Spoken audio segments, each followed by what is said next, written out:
यहाँ पर भाजपा के प्रत्याशी सामने आ चुके हैं। अभी तक इंडिया अलायंस की ओर से कोई प्रत्याशी सामने नहीं आया है सासाराम संसदीय निर्वाचन क्षेत्र से। आखिर विलम्ब भी कैंडिडेट होगा, यहाँ का नज़दीकी कैंडिडेट होगा सासाराम संसदीय क्षेत्र का, घबराइए मत।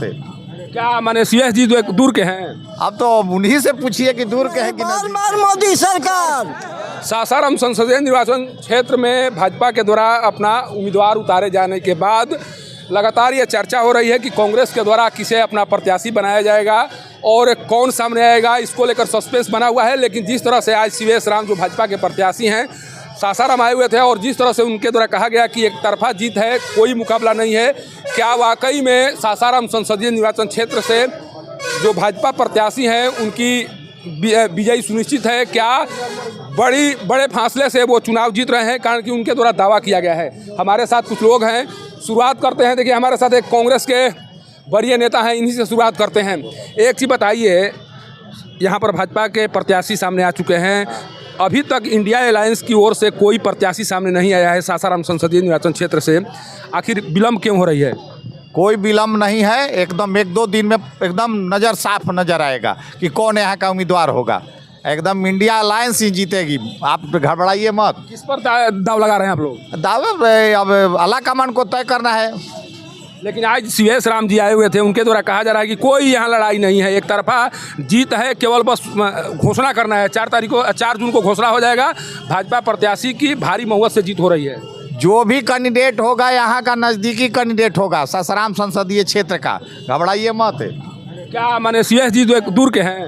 अब तो उन्हीं से पूछिए कि दूर के हैं कि नज़दीक के हैं। शरद संतोष जी कह रहे हैं कि बाहरी यहाँ नहीं चलेंगे। कोई बाहरी है कहाँ?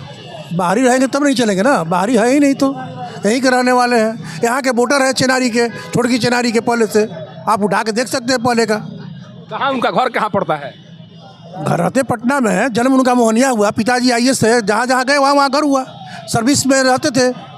घर तो उनका पता है कि ज्ञानपुर सेमरी एक जगह है, भोजपुर जिला में एक जगह है। आपने सही बताया, उनका घर वही है, गांव वही है, लेकिन पिताजी उनके सर्विस में थे, जहाँ जहाँ वो सर्विस में गए वहाँ गए।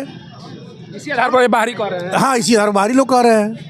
कोई बात दावा तो किया गया है कि एकदम माने भारी बहुमत। आपकी जानकारी के मैं बता रहा हूँ, 2000 में भी उनको चेनारी से विधानसभा का सिंबल दिया गया था, उन्होंने नॉमिनेशन भी किया था, लेकिन वो सीट गठबंधन में चली गई थी तो उन्होंने छोड़ दिया। पार्टी के आदेशानुसार विथड्रा के बाद भी वही प्रयास किए और पार्टी ने जब उनको जहाँ कहा वो लड़ने के लिए तैयार हुए। हमारे यहाँ कार्यकर्ता लड़ता है। कांग्रेस में? कांग्रेस का मैं कैसे बता सकता हूँ, कांग्रेस के लोग बताएंगे। अच्छा, एक चीज़ कहा जा रहा है कि उनके पिता यहाँ पर सांसद थे, मंत्री भी थे, लेकिन जब चुनाव जीतने की बात आ रही है उनके द्वारा लगातार प्रधानमंत्री का नाम लिया जा रहा है, अपने पिता का नाम उनके द्वारा कहीं जिक्र नहीं किया जा रहा है। आखिर उसके पीछे कारण क्या माना जाए? भारतीय जनता पार्टी 543 सीट पर नरेंद्र मोदी जी के नाम पर चुनाव लड़ रही है और नरेंद्र मोदी की गारंटी पर भाजपा चुनाव लड़ रही है, इसलिए नरेंद्र मोदी जी का नाम ले रहा है। हमारा चेहरा है, मुनियाल जी हमारे चेहरा नहीं, सांसद रहे, मंत्री रहे, हमारे लिए नमनीय है। काम नहीं किए हैं इस क्षेत्र में? एकदम काम किए हैं, लेकिन पूरे देश में हम नरेंद्र मोदी जी के नाम पर लड़ रहे थे, यहाँ भी नरेंद्र मोदी जी के नाम पर लड़ रहे हैं। मुनीलाल राम सांसद मंत्री के तौर पर कुछ काम किए हैं, आपको लगता है? अब ये बात देखिए, यहाँ के जनमानस से आपको पूछना होगा कि किसने कितना काम किया है।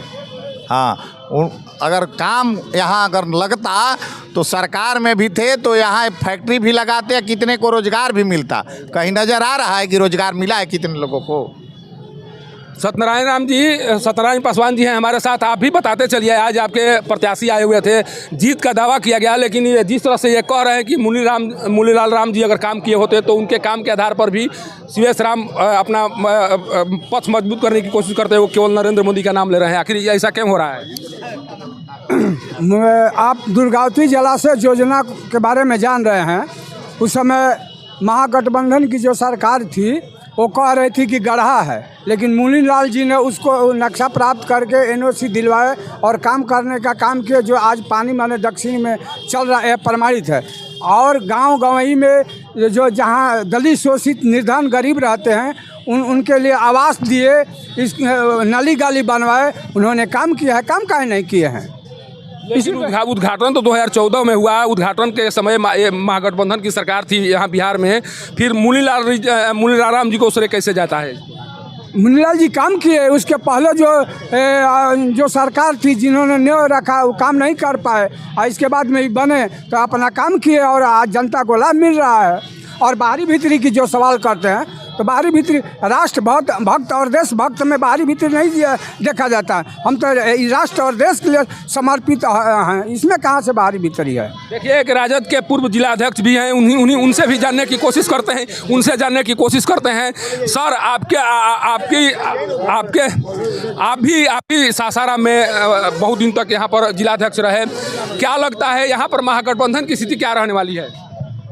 महागठबंधन बिहार में हर जगह लड़ाई में रहेगा, सभी क्षेत्रों पर, और आखिरी रिजल्ट यही आकलन आ रहा है कि 2019 का लोकसभा चुनाव का पुनरावृत्ति नहीं होगी।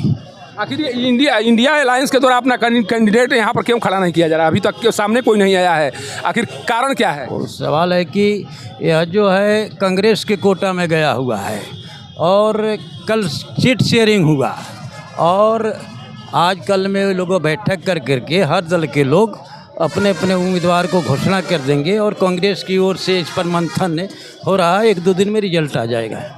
देखिए राजद के पूर्व जिलाध्यक्ष हैं हमारे साथ परमेश्वर सिंह जी भी हैं, इनका भी कुछ राय हम जानने की कोशिश करते हैं। अच्छा एक चीज़ बताइए, आज बड़ी संख्या में कार्यकर्ता जुटे हुए थे, CVS राम का स्वागत किया गया भव्य तरीके से। लोगों का ये कहना था, जो जितने भी भाजपा के कार्यकर्ता हैं उनका कहना था कि जीत तो हो चुकी है, केवल बस अब घोषणा करना बाकी है। आपको भी लगता है कि जीत हो चुकी है? जीत तो सोचना ही नहीं, जीत तो हो चुकी है पहले, और हम लोग लक्ष्य लेकर चल रहे हैं। हम लोग चुनाव सरकार बनाने के लिए नहीं लक्ष्य है, लक्ष्य तो मोदी जी का है कि एक बार 400 पार करना है, तो हम लोग 400 पार के एजेंडा से चल रहे हैं। पक्का 400 पार। कांग्रेस के लोग कह रहे हैं कि जुमलाबाजी है। यहाँ कांग्रेस के पास और महागठबंधन के पास उम्मीदवार नहीं मिल रहा है, टॉर्च लोग खोज के उम्मीदवार लोग खड़ा कर रहा है। डर है, भय, इतना भय है हम लोग सरकार से कि यहाँ कोई कैंडिडेट नहीं मिल रहा है। कैंडिडेट तो खोज कर मिल लोग लड़ रहे हैं। CVS राम के साथ मुकाबला करने के लिए कोई तैयार नहीं है, कोई मुकाबला नहीं है CVS राम के साथ। देखिए यहाँ पर कुछ लोग भी हैं, उनका भी पक्ष जानने की कोशिश करते हैं। सर आप भी आ जाइए, ये बताइए कि अभी चुनाव जो होने वाले हैं उसमें किसका पलड़ा भारी लग रहा है आपको? देखिए पलड़ा किसी को भारी तब होता है जब कोई भारी जैसा बनता तब ना। अभी मोदी जी के सामने कोई है ये नहीं है, कोई नहीं है, कोई नहीं है। आखिर क्या कर दिए हैं मोदी की उनके सामने? ईमानदार है, कोई उनका है नहीं, जो भी कर रहे हैं सो जनता के लिए कर रहे हैं। घोटाला में तो है नहीं, किसके लिए कमा कर रखेंगे? तो फिर सांसद चुनने की जरूरत क्या है? जब सब कुछ मोदी जी कर रहे हैं तो फिर सांसद चुनने का मतलब क्या है? सांसद चुनने का मतलब ये है कि देखें कि कैंडिडेट काम करने लायक है कि नहीं है। मोदी जी के नाम तब जीत जाएंगे, ठीक है, लेकिन आपको जिता देंगे, आप काम नहीं करेंगे तब हटाएंगे नहीं। देखें कितने लोगों के टिकट कट गया। अच्छा छेदी पासवान सांसद से भाजपा के, उनके द्वारा कुछ काम किया गया 10 साल में? हुआ, लेकिन उतना सराहनीय नहीं है। फिर अगर कोई आता है उसी तरह से मोदी जी का नाम लेकर फिर चुनाव जीत जाएगा, फिर काम हटा नहीं देंगे। देखिए छेदी पासवान के टिकट काट दिए। आपको क्या लगता है सर, कौन जीतेगा इस बार? भाजपा। तो भाजपा? हाँ। क्यों? बढ़िया काम कर रहा है भाजपा, मोदी जी बढ़िया काम कर रहे हैं। क्या काम किया है आपके क्षेत्र के लिए? क्या काम किया है? राशन मुफ्त में सब जनता को बांट रहे हैं। तो आप चाह रहे हैं कि पूरे लोग मुफ्त का राशन खाते रहे, गरीबी बनी रहे? और गरीबी बहुत दूर हुआ है, जो मजदूरी कर रहा है। फिर अभी मुफ्त में राशन की जरूरत क्यों पड़? 90 किलो उसके घर में जाता है, नहीं काम करेगा तो वो खा लेगा। तो आप चाह रहे हैं कि गरीबी बनी रहे, इसके बाद मुफ्त राशन दूर हुआ है। नरेंद्र मोदी प्रधानमंत्री से कम हुआ है, गरीबी कम हुई है। एगो संदेश मोदी जी को दीजिएगा मेरे तरफ से। सब कुछ तो कर रहे हैं, लेकिन छोटे छोटे व्यापारियों का समझिए कि ऑनलाइन के व्यापार के चलते उनका व्यापार बढ़िया नहीं चल रहा है, इसलिए ऑनलाइन व्यापार को बढ़ावा न दे। ये दिक्कत आ रही है? हाँ दिक्कत आ रही है। फिर भी आप कह रहे हैं कि सब कुछ ठीक कर रहे हैं? दिक्कत है कि प्रशासन सही है। देखिए योगी जी है कि देखिए मतलब कि अच्छा वहाँ प्रशासन है, नीतीश जी भी है, ले देकर के ठीक ही है, खराब कोनो नहीं है। आप किसको चुनने वाले हैं इस बार? आप भी बता दीजिए सर, किसको चुनेंगे? हम लोग बीजेपी को चुनेगा। बीजेपी? यहाँ पर बीजेपी का पलड़ा भारी है? भारी है। कोई नहीं है टक्कर में? कोई नहीं है टक्कर। बाबा आप भी देख रहे हैं, कौन है टक्कर? बीजेपी। एक ही नारा, एक ही नाम, जय श्री राम, जय श्री राम। अरे देखिए एक बहुत बड़ा बढ़िया नेता यहाँ आ गए हैं, समर सज चुका है, किसकी जीत होगी? यहाँ तो बीजेपी का 400 पार और 40 यहाँ पार। बीजेपी का हवा चल रहा है, नरेंद्र मोदी का। आखिर क्या उन्होंने किया है पिछले 10 सालों में, क्या कर दिया कि पूरी तरह से हवा बह रही है उनकी? क्या नहीं किए हैं, पूछिए क्या नहीं किया है। सारा में क्या हुआ है? बहुत ससराम में विकास हुआ है। जैसे स्पिलवे देख रहे हैं कि बन रहा है, बनारस है, कलकत्ता, यह इंजीनियरिंग कॉलेज हो गया, बाईपास रोड हो गया। आपको लगता है अस्पताल के देखिए क्या स्थिति है। आपको लगता है कि मोदी जी के रहने के कारण ही सब कुछ हुआ है? नहीं, मोदी जी एक ईमानदार देश का आदमी हैं और देश को आगे बढ़ाने में इनको विश्व में एक पटल पर भी मोदी जी का नाम है। तो मोदी जी के नाम पर देश लगातार तरक्की पर तरक्की कर रहा है। अच्छा, एक चर्चा हो रही है कि हो सकता है कि ये कांग्रेस के द्वारा अपना उम्मीदवार सासाराम संसदीय निर्वाचन क्षेत्र से छेदी पासवान को बनाया जाए। अगर छेदी पासवान आते हैं तो क्या स्थिति रहती है? छेदी पासवान अगर आ जाएंगे तो लगभग वो 2-2.5 लाख वोट से कम नहीं हारेंगे। क्यों?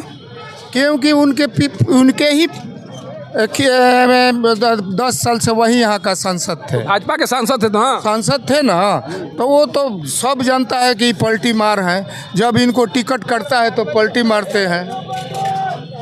अच्छा, आप भी है सर, बड़ा ध्यान से सुन रहे हैं। इस अब की बार किसकी सरकार? अब की बार एनडीए की सरकार। क्यों?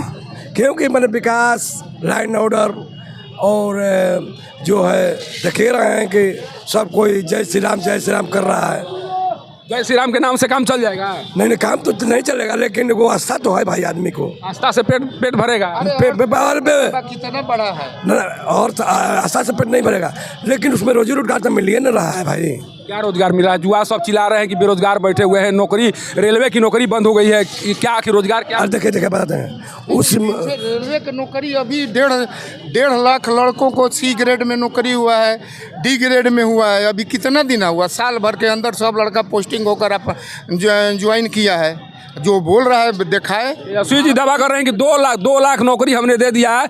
अगर इन लोगों को नौकरी देना, तेजस्वी प्रसाद यादव जी बोल रहे हैं कि बिहार में हमने 2 लाख नौकरी दे दिया। वो शिक्षक को तो पहला ही से वो चल रहा था, वो में 1.5 लाख पहला ही नीतीश जी दे देते। ये तो नीतीश जी, मुख्यमंत्री तो नीतीश कुमार थे। नीतीश कुमार के ही ना कैबिनेट में बीजेपी चाहे राजद सरकार बना, तो ये तो नीतीश का नीति है। नौकरी तो नीतीश कुमार दिए। नीतीश कुमार की जो नीति है वो ठीक ठाक है, बहुत बढ़िया है। देखिए 2000 बार बार टूट रहा है गठबंधन, टूट क्यों जा रहा है? अच्छा, टूट जा रहा है। देखिए, हमारा आपका संबंध है, हम अपना नेचर सिग्नेचर पर चलते हैं, वो अपना नेचर सिग्नेचर पर चल रहे हैं। जब नेचर सिग्नेचर नहीं मिलेगा तो ऑटोमेटिक है कि बदल जाएगा। देखिए, यहाँ पर जितने लोगों से बात हुई उनमें से अधिकतर लोगों का कहना है, देखिए एक बाबा है, क्या कहना चाह रहे हैं बाबा? क्या एकदम मैंने भगवा धारण किए हुए हैं, क्या कहेंगे? आज जो चुनाव हो रहा है किसका पक्ष भारी है? ऐसा है नारायण, भारत जो है हमारा भारतवर्ष, हमारा भारतवर्ष स्वतंत्र भारत के नाम से जाना जाता है। स्वतंत्र, और स्वतंत्रता में अगर हम परतंत्र हैं तो फिर ऐसी स्वतंत्रता किस बात की? जो हमारे देश हित में काम करेगा वही देश पर राज करेगा। अच्छा, कांग्रेस के द्वारा भी अपना शासन यहाँ पर दिखाया गया। भाजपा 10 साल से यहाँ पर बनी हुई है, किसका शासनकाल बढ़िया रहा अभी तक? ऐसा है कि शासनकाल तो वो पूछना ही नहीं है, साफ दिख रहा है, झलक रहा है। आप जैसे शिक्षा, सारा क्या करना चाह रहे हैं? किसका शासनकाल बढ़िया रहा अभी तक? अब जो है, मैं किसी का निंदा नहीं करना चाहता और किसी की बड़ाई भी नहीं करना चाहता। आखिर आपके मन में कुछ चल रहा होगा ना, कौन बढ़िया काम किया, कौन अभी कर रहा है? हमारे मन में यही चल रहा है कि जो भी देश का काम है अभी तक जो है 14 सालों में जो मोदी जी ने हमारे काम किया है वो किसी ने नहीं किया है।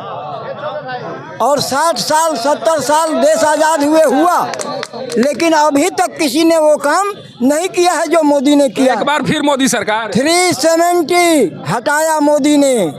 राम मंदिर को हमारे 500 बरस का गुलामी तोड़वाया मोदी ने। तो इसका मतलब कि एक बार फिर मोदी सरकार, एक बार फिर नहीं, बार बार मोदी सरकार। देखिए ये भगवाधारी है, ये कह रहे हैं कि एक बार नहीं बार बार मोदी सरकार। अभी तक जितने लोगों से बात हुई, जितने लोगों से जानने का कोशिश किया, जितने लोगों से कोशिश की गई मेरे स्तर से, उनका यही कहना है कि अभी तक प्रधानमंत्री नरेंद्र मोदी के द्वारा जो भी कार्य किए जा रहे हैं वो कार्य जनहित में है और उनका कार्य 10 सालों में जो कुछ रहा। हालांकि बहुत से ऐसे लोग हैं जिनका मानना है कि स्थानीय स्तर पर उस तरह के विकास नहीं हुए जिस तरह का विकास होना चाहिए।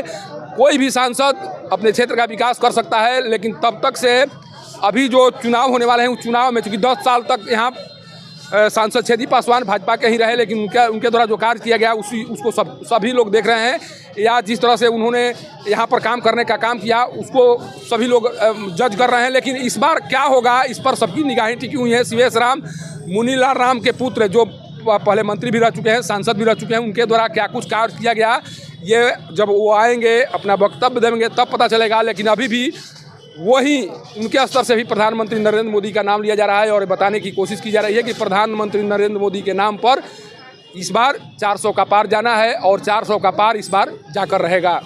सासाराम से पब्लिक न्यूज़ के लिए सत्येंद्र चौबे की रिपोर्ट।